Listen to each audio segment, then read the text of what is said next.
নমস্কার সকলকে। কিছুদিন আগে আমাদের ইউটিউব ফ্যামিলির একজন সদস্য কমেন্ট করে বলেছিলেন যে শ্যামনগরে যে মূলাজোর ব্রহ্মময়ী কালী মন্দির আছে সেটি তিনি দেখতে চান। তো সেজন্যই আজকে আমরা চলে এসেছি শ্যামনগরের এই কালী মন্দিরে। আজকে আপনাদের ঘুরিয়ে দেখাবো এই প্রাচীন মন্দির, জানাবো এর ইতিহাস, মাহাত্ম্য কী রয়েছে এবং আরও অন্যান্য অনেক তথ্য। সুতরাং ভিডিওটা কিন্তু স্কিপ না করে শেষ পর্যন্ত দেখবেন। ভিডিওটি ভালো লাগলে লাইক করে দেবেন, কমেন্টে আমাদের জানাবেন, সাবস্ক্রাইব করে পাশে থাকবেন। তো চলুন শুরু করা যাক আজকের ভিডিও। শ্যামনগরের এই ব্রহ্মময়ী কালী মন্দিরে ঢোকার পথেই আপনারা দেখতে পাবেন অনেক পুজোর সামগ্রীর দোকান। আপনারা সেখান থেকে পুজো দেওয়ার জন্য ডালা, প্যাঁড়া, সন্দেশ সমস্ত কিছু কিনে নিয়ে মন্দিরের ভেতরে চলে আসতে পারেন। মন্দিরের প্রবেশের পথেই প্রথমে আপনাদের পড়বে রাধা গোবিন্দর মন্দির। এই মন্দিরের সময় হলো সকাল 7:15 থেকে বেলা 12:25 এবং বিকেলে 4টে থেকে রাত 8:25 পর্যন্ত। রাধা গোবিন্দর প্রথমে দর্শন করে তারপরে আপনারা এগিয়ে যাবেন মা কালীর দর্শন করার জন্য।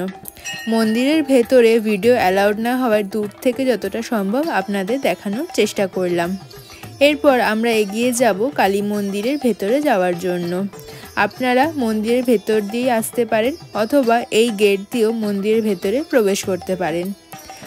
মূল ব্রহ্মময়ী কালী মন্দিরের দুপাশে রয়েছে ছটি মোট 12টি শিব মন্দির। এই মন্দিরের বিশেষত্ব হলো মূল কালী মন্দিরটি নবরত্ন, এছাড়া শিব মন্দিরগুলির মধ্যে 10টি বাংলার 8 চালার আদলের তৈরি, আর বাকি 2টি শিব মন্দির হলো পঞ্চরত্ন। প্রায় 1809 খ্রিস্টাব্দে কিন্তু এই মন্দিরের প্রতিষ্ঠা করেছিলেন গোপীমোহন ঠাকুর, তবে তিনি মন্দিরের কাজ সম্পূর্ণ করতে পারেননি। পরবর্তীকালে মন্দিরের কাজ সম্পূর্ণ করেছিলেন গোপীমোহনের ছেলে প্রসন্ন কুমার। মন্দিরের ভেতরে এসে আপনারা দেখতে পাবেন এই বিশাল বড় একটি নাট মন্দির। এর পাশে জুতো খুলে রেখে আমরা এবার সিঁড়ি দিয়ে উঠে যাব মায়ের দর্শন করার জন্য। এইখানেও মূল গর্ভগৃহে ভিডিও করা অ্যালাউড নয়, সেই জন্য আমি মায়ের দর্শন আপনাদের করাতে পারলাম না। আপনারা যখন আসবেন তখন কিন্তু অবশ্যই মন ভরে মায়ের দর্শন করবেন এবং মন্দির দর্শন করার সাথে সাথে পাশের এই 12টি শিব মন্দিরও কিন্তু দর্শন করতে একদম ভুলবেন না। আমরা পরপর সবকটি শিব মন্দিরে মহাদেবকে প্রণাম করে এগিয়ে গেলাম। আপনারা তো এখন দেখতে পাচ্ছেন মন্দির বেশ ফাঁকা, কিন্তু পৌষ মাসে প্রচণ্ডই ভিড় হয় মন্দিরে মাকে পুজো দেওয়ার জন্য। আপনারা পৌষ মাসে যখন আসবেন তখনও কিন্তু মায়ের পুজো দিতে পারেন, কারণ সেই সময় আলাদা একটি মাহাত্ম্য রয়েছে। চলুন এবার ধীরে ধীরে আপনাদের জানাই এই মন্দিরের ইতিহাস এবং মাহাত্ম্য। শ্যামনগরের ব্রহ্মময়ী কালী মন্দির সম্পর্কে প্রচলিত আছে যে কলকাতার পাথুরিয়া ঘাটার জমিদার ও প্রিন্স দ্বারকানাথ ঠাকুরের ভাই জমিদার গোপীমোহন ঠাকুর দেবী কালীকে কন্যা বলে মনে করতেন। পরবর্তীকালে তিনি দেবীকে কন্যারূপেই পান, তার কন্যার নাম দেন ব্রহ্মময়ী। সেই হিসাবেই কিন্তু এই মন্দিরের নাম ব্রহ্মময়ী কালী। গোপীমোহন ঠাকুর সেই সময় বাল্য বিবাহ প্রথা মেনে তার মেয়ে 8 বছর বয়সেই বিয়ের ব্যবস্থা করেছিলেন। বিয়ের দিন সকালে তার মেয়ে গঙ্গাঘাটে যাওয়ার ইচ্ছে প্রকাশ করে। সেই মতো পালকিতে চাপিয়ে তার মেয়েকে আহিরেটোলা ঘাটে গঙ্গা স্নানে পাঠান গোপীমোহন ঠাকুর। কিন্তু গঙ্গা স্নানের সময় সমস্ত লোক নদী থেকে উঠে এলো, ব্রহ্মময়ী আর ওঠেননি। কন্যা শোকে প্রায় উন্মাদের মতো হয়ে গেছিলেন গোপীমোহন। কথিত আছে এই সময় তিনি স্বপ্নাদেশ পান, যেখানে তাকে বলা হয় মূলাজোরের গঙ্গা তীরে তার কন্যাকে পাওয়া যাবে। সেই স্বপ্নাদেশ পেয়ে গোপীমোহন ঠাকুর মূলাজোরে গঙ্গা তীরে যান, সেখানে তার কন্যার মৃতদেহ পান।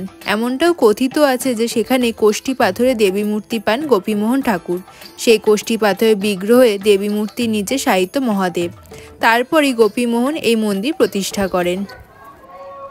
এই যে আমার পেছনে এখন আপনারা দেখতে পাচ্ছেন মন্দির, আর মন্দিরের পেছনে যে পুরো বিশাল বড় মাঠটা রয়েছে, এখানে কিন্তু পৌষ মাসের যে স্পেশাল মেলাটা হয় সেটা বসে। তো পৌষ মাসের মেলা নিয়ে তো আরও অনেক তথ্য আছে, সেগুলো আমি ধীরে ধীরে জানাবো। আর এই মেলাতে কিন্তু একবার অবশ্যই আসবেন, অনেক মাহাত্ম্য আছে। প্লাস এই সময় পৌষ মাসের সময় কিন্তু ওদের জোড়া মূলো দিয়ে পুজো দেওয়া হয় মাকে। তো সেটাও যদি আপনারা কেউ চান মূলা দিয়ে পুজো দিতে পারেন। আর এই যে এখনও কিন্তু প্রস্তুতি শুরু হয়ে গেছে, বাঁশ আর সমস্ত কাপড় দেখতে পাচ্ছি। কিছুদিন পর থেকেই শুরু হয়ে যাবে সেই পৌষ মাসের বিখ্যাত মেলা।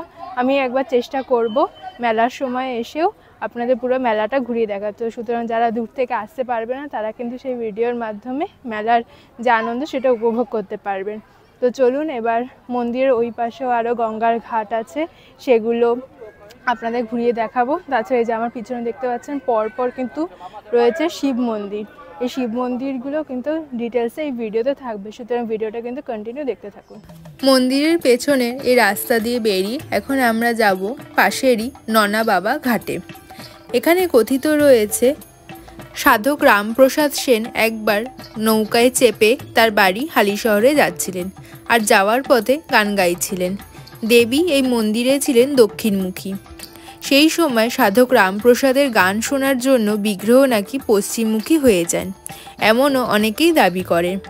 এছাড়া সাধক বামাখ্যাপাও এই মন্দিরে এসে দেবী ব্রহ্মময়ীকে নিজের হাতে পুজো করেছিলেন। শোনা যায় স্বয়ং রানী রাসমণিও তার বাল্যকালে বহুবার এই মন্দিরে এসেছিলেন আর দেবীর পুজো দিয়েছিলেন। পরবর্তীতে রানী রাসমণির তৈরি দক্ষিণেশ্বরে ভবতারিণী মন্দির অনেকটাই কিন্তু এই শ্যামনগরের মূলাজোর কালী মন্দিরের আদলে তৈরি হয়েছে। প্রতি বছর পৌষ মাস জুড়ে মন্দিরের সামনে মেলা বসে। এই বছর পৌষ মেলা শুরু হচ্ছে এখানে 17ই ডিসেম্বর 2024 থেকে এবং সেই মেলাটা কিন্তু চলবে 1 মাস ব্যাপী। শেষ হবে 14ই জানুয়ারি 2025।